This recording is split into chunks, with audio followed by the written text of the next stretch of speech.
The land of wolves. Death unto the weak. No mercy XI1 Keisha. Groovy Dono, if it is all right with you, I would like to invite you to join me. Groovy. Jay. Being told so as they passed each other in the corridor, Groovy Gumlet made a mighty frown.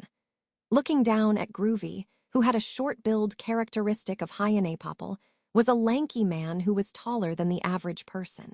His hair, complexion, clothes, and even the iron fans that he kept on himself were all white, and he was an overly dubious, lanky bastard. Though he was also aware that the name of this lanky bastard was Keisha Gold. In the Crystal Palace of the Imperial Capital, Groovy had run into Keisha in a corridor. The latter turned his back to the former, and calmly began to grow more distant as his long legs stepped on the carpet. Stopped in his tracks, Groovy silently saw the back go off, but Keisha, I find it difficult to comprehend why you are not following me. Halting his step, Keisha turned around to face Groovy and spoke those words, to which Groovy snorted out a ha. Groovy, though you fucking prefaced it with something along the lines of, if it's all right with you. In that case, even if I don't go along with your summons, which you only fucking made because it was convenient for you, you don't have any right to say anything. Keisha, I shall admit that it was an error of mine, but have you not heard the report from His Excellency, Groovy Dono? Within this Crystal Palace, my words are tantamount to those of His Excellency the Emperor. His gaze and tone had not changed, but the sharpness of the demand in Keisha's statement had increased. Groovy closed his mouth with a small groan and made a face that appeared like he was chewing on a bitter-tasting insect. Thinking back on it, it was how Keisha said, the ruler of this Crystal Palace. No, the ruler of this Valatian Empire, Vincent Valatia, had said something like that to Groovy. It was something that happened immediately after Groovy was discovered by the Emperor himself and had been welcomed to the imperial capital as a general. Those offered the position of general were called before the throne, and after Vincent had them pledge allegiance to the empire, he introduced Keisha as his aide and ordered Groovy and the rest to give him the same regard as they would to Vincent himself. Groovy, it really doesn't fucking sit right with me. That special treatment was the biggest reason why Groovy continued to snap at Keisha like this. Special treatment, Groovy would give that a warm welcome if he were the target, and he would be proud that receiving it meant that he had value. Therefore, when he came around to the imperial capital with fanfare and heard that there were others receiving the same treatment that he was, he had some mixed feelings. And something that his feelings towards were more hateful than mixed was Keisha Gold. Groovy, such a weak fucking bastard is equal to His Excellency the Emperor. That's not how the imperial way works. You had the fucking nerve to make His Excellency take a liking to you because of your fucking way with words and your ability to get basic fucking work done. Fucking lanky bastard. Keisha, I shall proceed with the conversation, having surmised that that nickname is referring to myself. But, as you say, Groovy Dono, I shudder at the disrespectful notion that I and His Excellency are equals. Much less is His Excellency a personage gullible enough to easily fall for any cajolery of mine. Groovy, stop being so fucking roundabout. What do you want to say? Keisha, for one in the position of general to say something along the lines of myself, and His Excellency the Emperor being of equal rank, is a rash remark in violation of the Empire's law of iron and blood. I advise that you be more careful. Groovy. Hick! Groovy's pupils contracted, and blood began to rush to his head at Keisha's attitude. But right before his boiling blood could burst out, Keisha stopped him by adding a short additionally. After that brief addition, Groovy's anger, having surrendered himself to the impulses of his blood, was put on hold. With Groovy silenced, Keisha continued. Keisha, I suggest you do not cover your ears simply because you dislike me. After all, that which I wish to discuss is Groovy Dono's responsibility, a matter pertaining to curse tools. With blood still in his head, it was a topic that did not cause Groovy's impulses to explode. As Keisha had raised that subject, Groovy had no choice but to endure the explosion and abide by him. His anger only deepened as his dislike for this lanky bastard increased more and more. To the master of curse tools, Groovy Gumlet. That was the renowned reputation of Groovy as a member of the 9 divine generals that was well known even in other countries. But in these days, When he had just been accepted as a general, he had yet to be referred to by that alias. However, that was just because it had yet to be established as an alias, and Groovy's eagerness to create curse tools was something he had harbored long before Vincent had discovered him. That was to say, when he was invited to the imperial capital as a general, he was already engaged in the production of curse tools, Keisha. The curse tools produced by Groovy Dono are circulating throughout the black market and are giving rise to mayhem. Closing the office door, the first thing Keisha said got the ball rolling on the main topic. Having a one-on-one in a room where there would be no interruptions, Groovy plunked himself down into the provided chair, and raising his eyebrows at Keisha's comment, he stroked the fur under his chin. While stroking, there was only one thing he thought. Groovy, what's wrong with that? That he was objecting due to sulkiness was not the case. That was what he actually thought. Mayhem and chaos, it was natural providence for those to exist in Valatia, where matters were all decided based on the superiority of strength. Being told there was something of which existence was only natural, it would be illogical to then say this and that about it. Keisha, I would like to think that those who become generals surely would not believe that mayhem and chaos are natural providence, but, based on your reaction, it seems that is right on the arc. Groovy, you got some fucking nerve to phrase that in a way that's not to my liking in the fucking slightest. But you're not wrong. Or what? Are your abilities so fucking useless that letting that go overlooked would be troubling? Keisha, no, I would not say that. It is true that I am unsuited to the imperial way, where right and wrong are determined by superiority in strength. However, that in itself is a principle that His Excellency the Emperor has come to accept. Groovy. So then, Keisha, nevertheless, if there are individuals who have erred in their perception of that principle, they ought to be corrected. All the more if they are a general whom His Excellency the Emperor has found promise in. Interrupting Groovy's words, the following statement caused Groovy's patience to rupture. That instant, he threw a dagger he had drawn from his clothing, and it grazed the unmoving Keisha's cheek as it passed by to his rear. The dagger made a sound as it thrust into the wall. However, it would be naive for Keisha to think he had escaped death. Groovy, that's been laced with some powerful fucking venom extracted from a snakeman. Even if your head's still full of energy, it'll make everything under your fucking neck unable to move. The snake demi-humans that were snake people had various toxic substances mixed within their bodies. But it was a relatively unknown fact that in proportion to the level of danger that their lives were placed in, their poison would be refined to be of higher efficiency. This was a mixture of poisons Groovy had concocted himself, a masterpiece that severed the nerves between the head and the body. He was still in the process of looking into if there were any other amusing uses for it, but Groovy. Currently, it's being used for a fucking frightening torture method, where you watch as your own fucking body gets dismembered. Keisha, then, allow me to preface one thing. The contents I shall speak of here are not something I am conveying due to Groovy Dono's threats, so do not be mistaken in that regard. Groovy, Keisha, in accordance with His Excellency the Emperor's wishes, I deliver this information. Sat in his work chair, Keisha did not wipe the blood as it ran down his left cheek, and as it dropped and stained the shoulder of his white clothes, he faced Groovy without his voice trembling in the slightest. While his life was in the clutches of the raging hyenaman before him, Keisha showed no fear on his face and declared that he would not succumb to the poison, no, that he would not succumb to Groovy. At Keisha's demeanor, Groovy became aware of a misunderstanding he had harbored.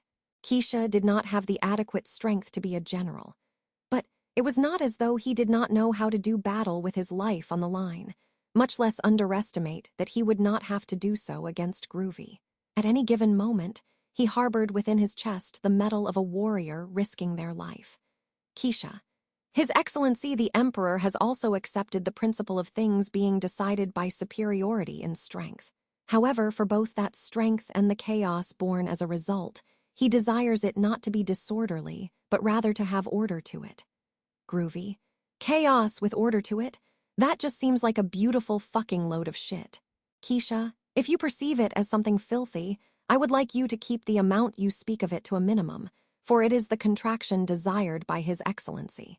The generals are required to serve as the spear and the shield for the purposes of making it a reality. Groovy. Fucking lanky bastard, in the end, what is that you want me to do? Feeling obliged due to having misjudged Keisha's demeanor, Groovy would listen to what Keisha had to say. Be that as it may, Groovy would not concede when it came to producing curse tools. One of his original objectives when he accepted the invitation to become a general was to elevate the position of Hyanapopple as a tribe, but it was his personal desire to obtain the raw materials from witch beasts and rare races and craft new curse tools to his heart's content. That was through the creation of tools that were in times of yore called meteors, and recently in the kingdom as magic creation tools, to produce results in the world that differed from those of simple blades and armor. That was what Groovy wanted to do.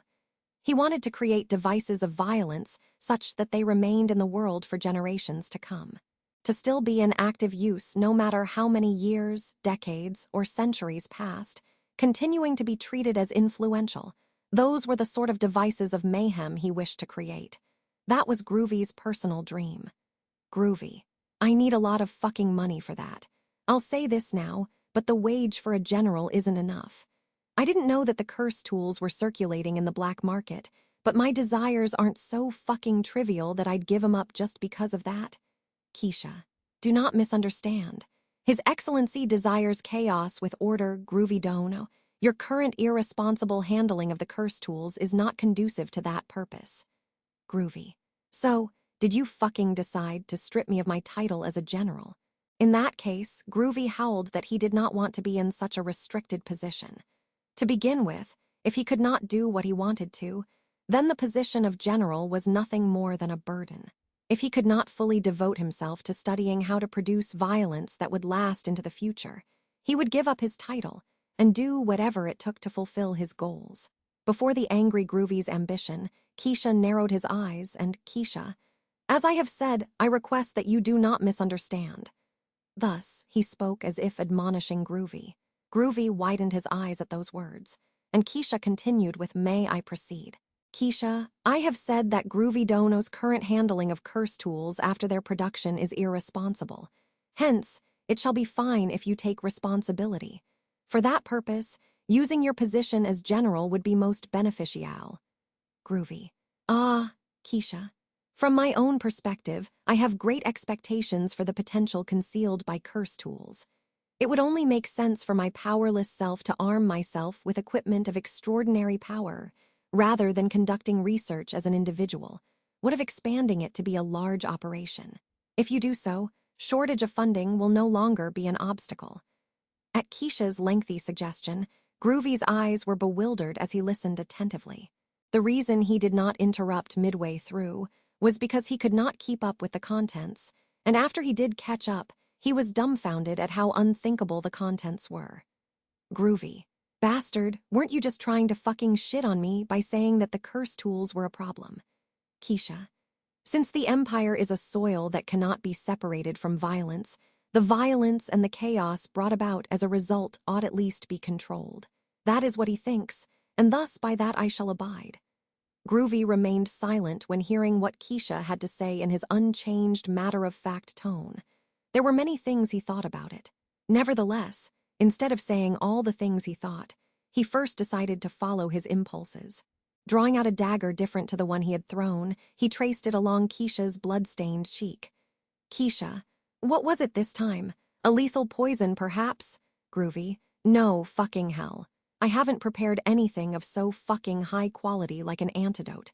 That's a medicine made out of snakeman venom. It'll counterbalance the poison that went in earlier, at least it should. Keisha, it seems like you are speaking with an excessive amount of apprehension. Groovy, that can't be helped. I've never tested it. That's generally how it is for everything fucking hell. Raised in a remote tribe, Groovy was hopeless when logical knowledge was requested of him. The insatiable inquisitiveness he harbored in his chest towards curse tools came from when he had thought one of the bones of the first demi-human he had killed was in an interesting shape, and had found it fun to wield it like a weapon to go hunting. His untiring, inquisitive spirit and ability to take action, that was Groovy's passion for curse tools. Keisha, it appears like it has worked as intended. Suddenly, Keisha had become able to move again, and he opened and closed his hand. Taking a white cloth from the inside of his clothes and placing it against the wound on his cheek, he looked towards Groovy, who reseated himself with a thud. At that gaze, Groovy grimaced with a "the fuck do you want?"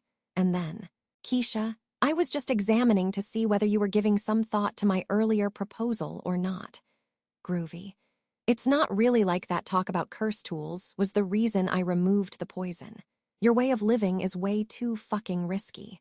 Keisha, "Though I suspect you did not remove the poison but rather added more." Groovy, "Don't get down into the fucking details. Nobody else fucking understands what you say like I do." With the cloth placed against the wound, Keisha lacked awareness of the parties involved, and Groovy snarled at him for it. As he had said, Groovy was still someone who was willing to listen. That was why he had lent an ear to Keisha's opinion regarding curse tools, and had accepted his proposal as rational. However, many Imperial people were not like that, and it was Keisha's position to face those many. Groovy, "Chaos transformed into order, though it sounds like some fucking righteous bullshit. Are you serious about this?" Keisha, "Frighteningly so, for that is the desire of the Lord we serve." But Keisha was also guilty of not trying to stop it despite understanding it to be reckless. Beholding that way of living, of proceeding down such a thorny path by one's own volition, Groovy scratched his head. Groovy Gumlet's insatiable inquisitiveness towards cursed tools was a major light in his life. Keisha also had something similar.